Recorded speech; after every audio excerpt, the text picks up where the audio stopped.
Hello guys, তোমরা কেমন আছো? আমি ভালো আছি। তো আজ আমি চলে এসেছি আমার মামা বাড়িতে। আর এটা হলো পেয়ারা গাছ। এখানে অনেক পেয়ারা ধরেছে, খুব সুন্দর লাগছে এখানে দেখতে। এবার আমি তোমাদের ড্রাগন ফলের গাছ দেখাবো। এইটা হলো ড্রাগন ফলের গাছ, দুটো আছে। এটা 1 নম্বর ড্রাগন ফলের গাছ, আর একটা আছে ড্রাগন ফলের গাছ। ওই পাশে এই যে আর একটা ড্রাগন ফলের গাছ আছে এখানে। আর এখানে অনেক তুলসী গাছও আছে, খুব সুন্দর লাগছিল দেখতে।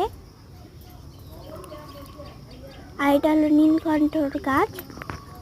আর এটা হলো একটা পেঁপে গাছ, ছোট্ট পেঁপে গাছ, অনেক পেঁপে ধরেছে এটার মধ্যে। আর এটা হলো মৌসুমি গাছ, একটা মৌসুমি ধরেছে, আমার দাদু আমার জন্য রেখে দিয়েছে। এখন আমি এটা ছিঁড়বো, ছিঁড়ে নিয়ে খাবো। তারপর মা এখন ক্যামেরাটা ধরবে, আমি এখন মৌসুমিটা ছিঁড়বো। এই দেখো মৌসুমিটা এখন ছিঁড়ছি, বন্ধ করা, সবুজ মৌসুমি। এই দেখো আমি ছিঁড়ে ফেলেছি মৌসুমিটা। আমি খাওয়ার ভিডিওটা তোমাদের সঙ্গে শেয়ার করবো না। আর এটা হলো মৌসুমিটা, আমি আরো সুন্দর করে দেখে দিচ্ছি।